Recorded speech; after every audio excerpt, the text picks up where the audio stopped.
Tras a Xunta de Portavoces celebrada esta mañá no Concello de Vigo, vemos como novamente o Partido Popular e o Partido Socialista van impedir que o Pleno do Concello de Vigo poida pronunciarse de maneira clara en contra da ofensiva xenocida que está a desenvolver o Estado de Israel en contra do pobo palestino na faixa de Gaza e nos territorios ocupados.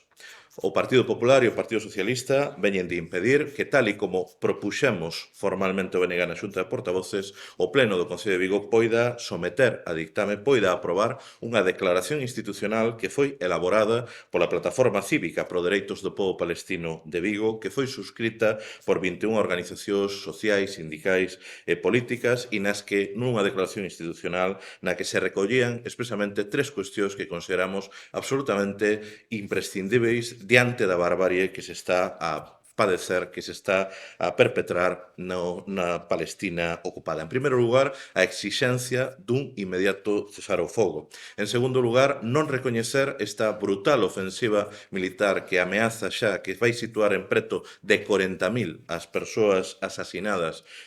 por parte do exército israelí dentro do que se entende como lexítima defensa ao non se dar as condicións que establece o dereito internacional, particularmente o requisito de necesidade e de proporcionalidade. Non estamos diante dunha resposta defensiva de Israel, estamos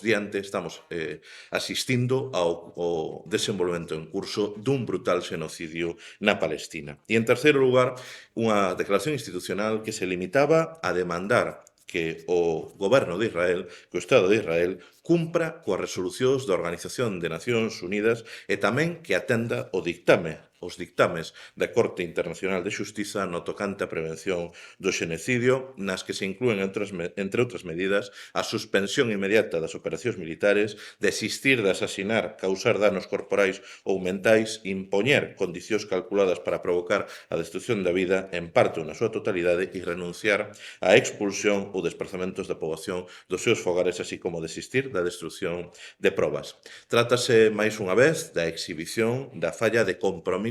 tanto do Partido Popular como, de maneira absolutamente cínica, do Partido Socialista a hora de que o Pleno dé a voz a ese clamor unánime da cidade de Vigo, das viguesas e dos vigueses, que apostamos pola paz, que apostamos polo respeito dos dereitos humanos e que dicimos non, que hai que parar xa o brutal xenocidio que está a perpetrar Israel contra o pobo palestino.